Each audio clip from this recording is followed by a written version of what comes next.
Hey everyone, welcome back to the StriveX Podcast, one of the best podcasts about cybersecurity and the internet.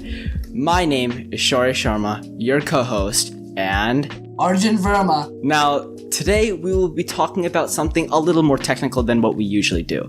Today, we're going to be talking about the OneCoin scam, one of the largest cryptocurrency scams that have happened in history. Before we get into all the major technical stuff, I wanted to let you know that thank you all for watching this podcast. We truly appreciate taking your time out of your day and listening. The more you guys watch, the more support we get and the more motivation we get to make these types of podcasts. Now, let's get straight into the OneCoin. So for those who don't know, the OneCoin is a cryptocurrency that is owned by Bulgarian-based offshore companies. It was a Ponzi scheme which was promoted as a cryptocurrency.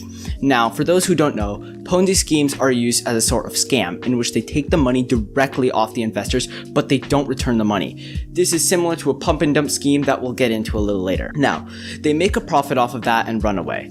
It was launched by Ruja Ignatova in 2014, and just a month ago was placed on the top 10 wanted of the FBI, top 10. And I believe she was the only woman that was placed on that list. I mean, that's pretty insane. And this is all based off this one cryptocurrency scam. Starting in 2014, they managed to convince buyers with a commission. And when I mean they, I mean the people running the OneCoin scheme. Now, they convinced buyers with a commission. If they agreed to sell their currency to more people, they would get this sort of commission. Now, what exactly did this do?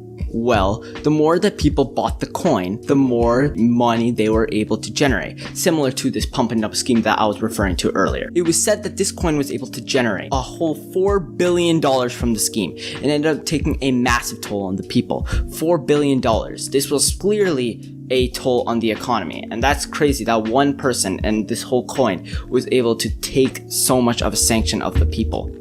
Now, after many years of manipulating people using the scheme, she decided to hide. She completely got wiped off the face of the earth, and it was in the year of 2017 when this German citizen was considered missing. There were no traces, not one trace, and nobody had any idea as to where she went.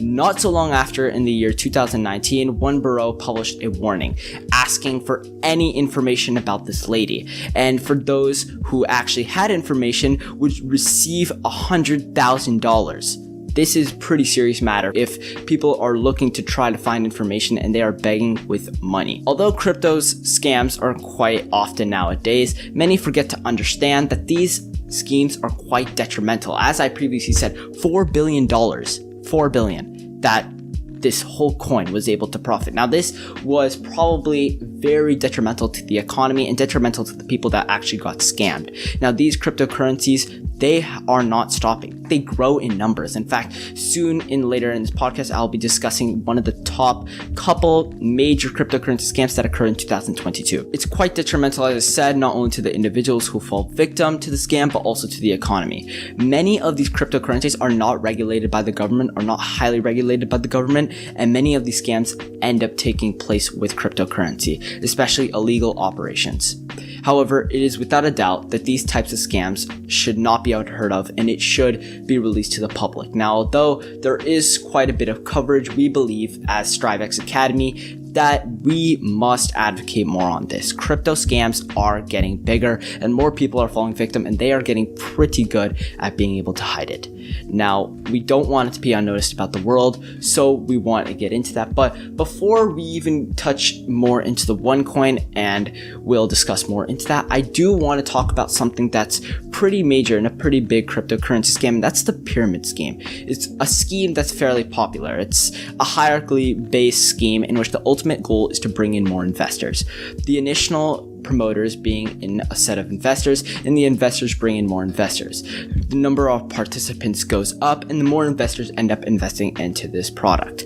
Now, one may argue that this is simple advertising. This may not indicate a scam as such. Well, the real issue is that the product is never actually sold, and the money that the investors intended it to go for is ultimately gone. There was really no product that they were actually investing in. The money that they invested in, that's gone. The scammers just took it out. So they lost that in the end.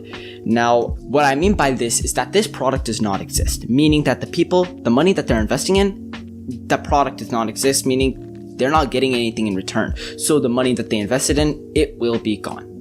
Now, in the United States, it is illegal and a felony to be a part of a pyramid scheme, and the consequences of the scheme, negative. Oftentimes, there is no product to begin with, as I previously said, and the addition of the fee in the product investments causes people to lose a lot of money, and in the end, causes the victim to struggle. These crypto scams obviously have a huge toll on the victims that actually end up losing a lot of money, and this can be detrimental to even the victims' families, because the money they lose could be going towards bills and other stuff. And if we don't act on these crypto scams properly, then more people lose money. And right now, as we're recording this podcast, the economy is not in the best state, so these crypto scams are not adding to it. Now, enough being said about the pyramid schemes. We'll be moving on with the actual basis of the OneCoin. So like Shaurya said, in 2014, OneCoin launched as a centralized cryptocurrency being run on their servers. According to OneCoin, their main business was attempting to sell educational material for trading, where users could buy packages ranging from 100 euros to 118,000 euros, even as far as 225,000 euros. These packages included tokens, which were used to mine OneCoins by servers in Bulgaria and Hong Kong. Each level package contained educational material plagiarized by different sources but passed off as their own. And eventually this educational material was later ignored in recruitment meetings. The way to exchange these OneCoins into actual money was through the OneCoin exchange. For people who had invested more than just a starter package, for example, like the 118,000 euro package or the 200,000 euro package. And their OneCoins could be converted into euros, which were placed into a virtual wallet for transfer, and had some limits as well. In March of 2016, however, OneCoin's exchange was closed for 2 weeks due to maintenance issues, claiming that they needed a higher number of miners and better integration with blockchain. So 2 weeks later, the exchange started back up again, but none of their promises were delivered, such as the high number of miners and the better integration. And most transactions expired with daily limits being stayed on. But in January 2017, the exchange shut down without notice, leaving average users confused. But those affiliated with the scheme could still accept funds. So, what exactly happened? Why did OneCoin randomly shut down their operations, and what issues were brought upon them that caused this? Let me break it down for you. In the middle of 2015, Bulgaria's Financial Supervision Commission, the FSC for short, issued a warning of potential risks in emerging cryptocurrencies, with OneCoin being one of them. Because of this, OneCoin had to immediately stop any activity in Bulgaria, and instead tried working around it by using banks in foreign countries to hire wire transfers. In 2016, British newspaper The Daily Mirror wrote that OneCoin was a get-rich-quick scheme and was virtually worthless. The company overalls as on the observation list of many authorities and many in European countries, and also prosecuted people linked to OneCoin. It seems as if the authorities and the public was slowly catching on to the scheme, but there was no definitive evidence as of yet to essentially have a firm case on them and to formally charge Ruja nor her brother. At its peak, OneCoin's network conned more than 3 million people, according to the prosecutor Damian Williams. In December of 2016, the Hungarian Central Bank issued a warning that OneCoin is a pyramid scheme, and in China, several members of OneCoin were arrested and had their assets seized from them. In 2017, Indian police arrested 18 people in Mumbai for organizing a OneCoin recruitment event. The police went undercover to assess the accusations before they decided to act upon anyone, further proving my point that further evidence was needed in order to formally charge Ruja. In May, further investigation was done of higher levels of the pyramid, and it was concluded that the investigation recovered over $3 million in 9 bank accounts and $10 million of transfer money before the authorities decided to seize it. Germany, Croatia, Thailand, and Belize also issued a similar warning to OneCoin as well, saying that it was an illegal digital currency and essentially OneCoin had to stop business there entirely. On June 16th, 2017, OneCoin made their first announcement declaring that OneCoin was licensed in Vietnam and it was the first cryptocurrency to officially be licensed by the government. The Vietnam's Ministry of Planning clapped back at them and said that their proof was forged and the document was against the regulations. The person who signed the document was not in a position to do so, and the ministry warned individuals and enterprises needed to be vigilant interacting with the document and when interacting with the document. Finally, on July 10th, 2017, Ruja Ignatova, the CEO, was charged in India with duping investors as part of the Indian investigation. It finally seemed like justice was finally being served. But wait, there's more. On January 2018, Bulgarian police raided OneCoin's office in Germany, and the German police took part in the bust and investigation. 14 other companies tied to OneCoin were investigated, and 50 witnesses were questioned, with OneCoin servers and other material evidence being seized in the process as well. When the information broke out, the Bank of Samoa banned all foreign exchange transactions related to OneCoin. In 2019, however, is when things really started to affect the CEOs. Her brother, Konstantin Ignatov, pleaded guilty to fraud and money laundering in connection with the scheme as part of a plea deal. On November 21st, 2019, the New York federal court found lawyer Mark Scott guilty of money laundering and bank fraud for his role in routing $400 million out of the United States. On November 24, 2019, the BBC published a detailed investigation of OneCoin and Ignatova called Crypto Queen: How This Woman Scammed the World, Then Vanished.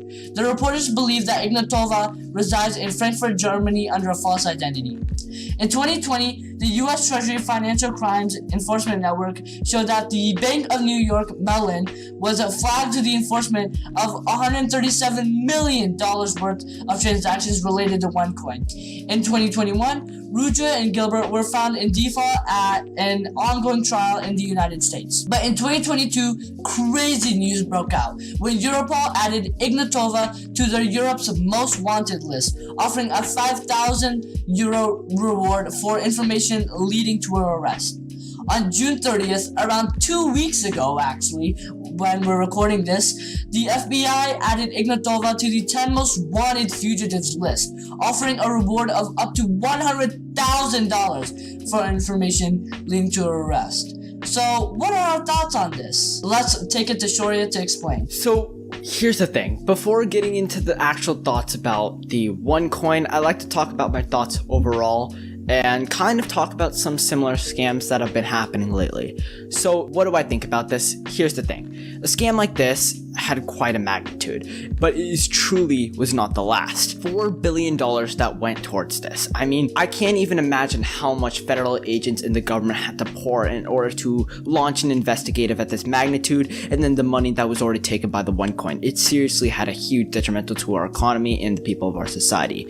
But over these last couple of years, crypto scams have only grown in number, and it is without a doubt that this scam had something to learn from it. This scam obviously was something, it was big, but there have been more scams over the years, and though they may have not been as big as this one, as OneCoin, it clearly was something that they're clearly something you can't overlook. And as being a part of StriveX Academy, I can fully vouch from me and Arjun that we are working in this podcast itself towards trying to advocate about these crypto scams. But let me get into a couple that have happened and some of the major ones. So we already talked about a pyramid scheme, which basically was a hierarchy based scheme, but now I want to talk about something that's a little more common: the Bitcoin investment scams.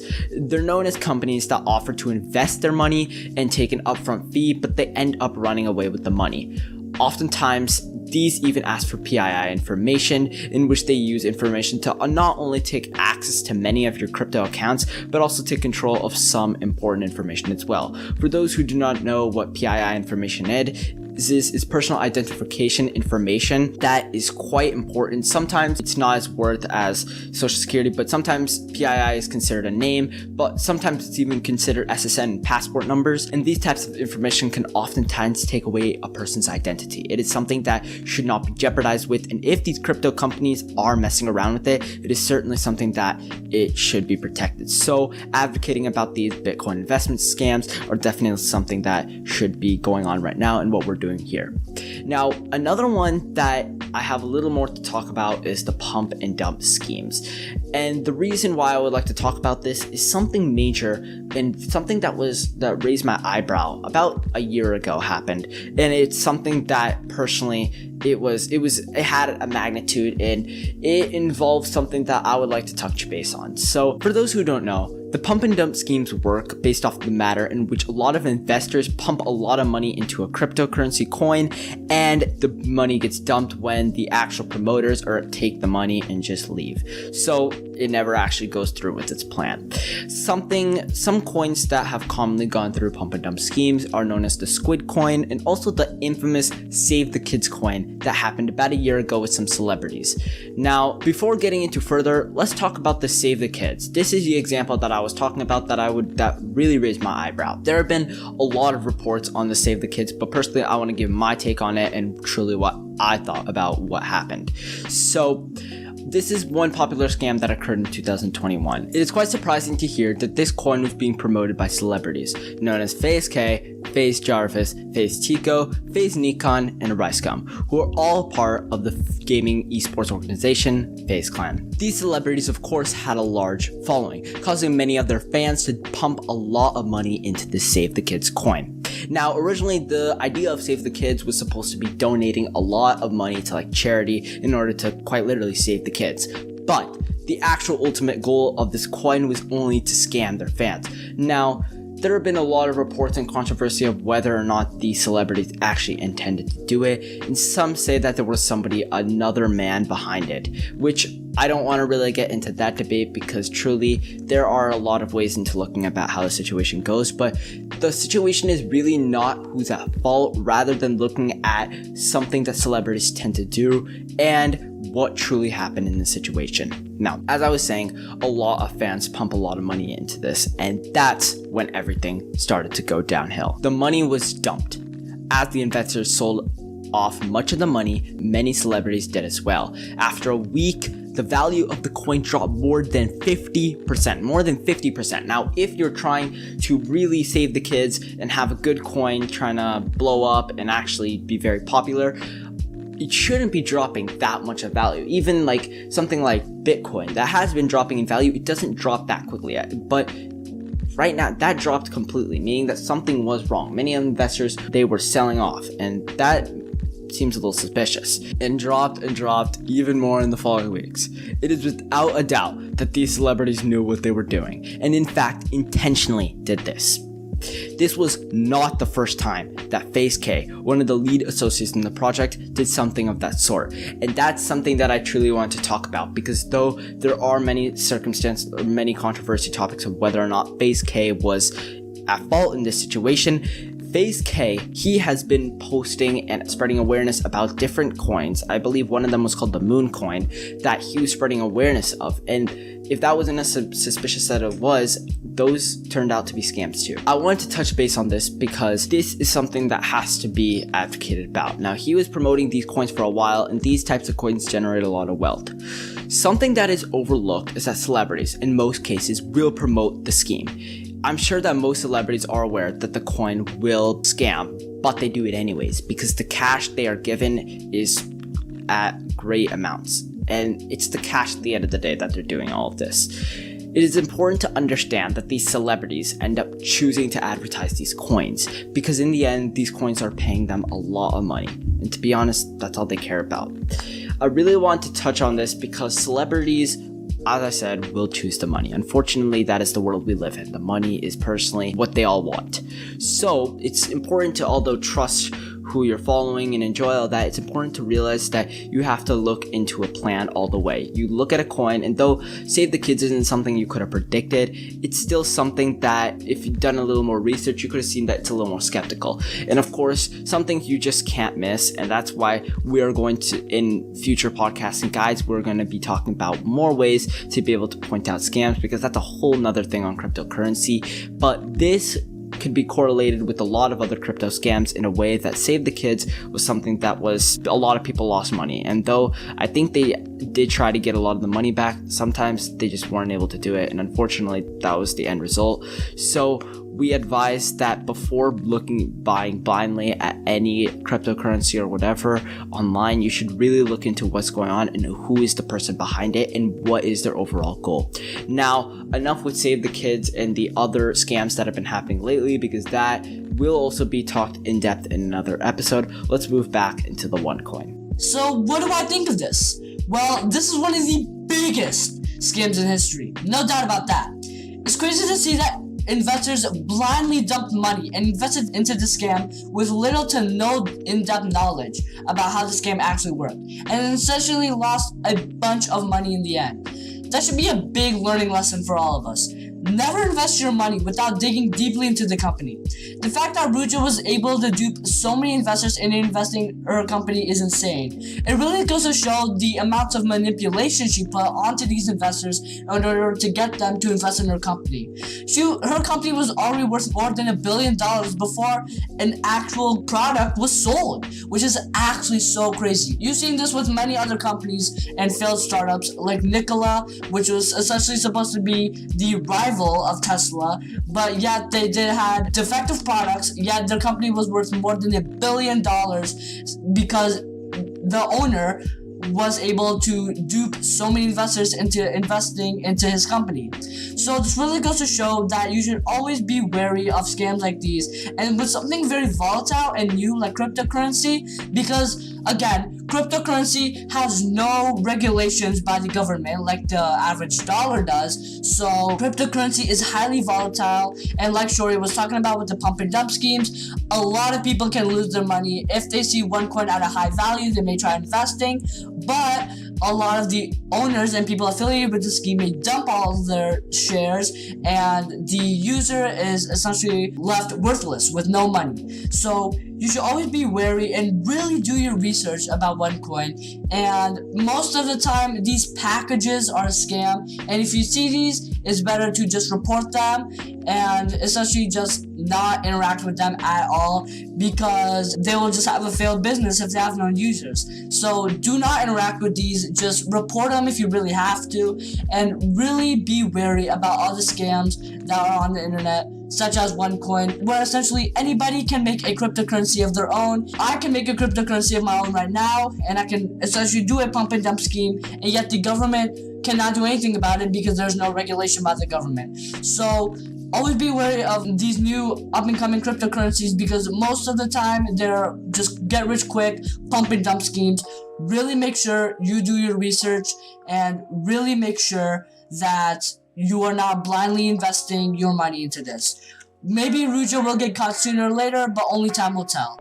So essentially, thank you for watching this podcast and listening to it as well. This is my co-host Shaurya, and we will see you later.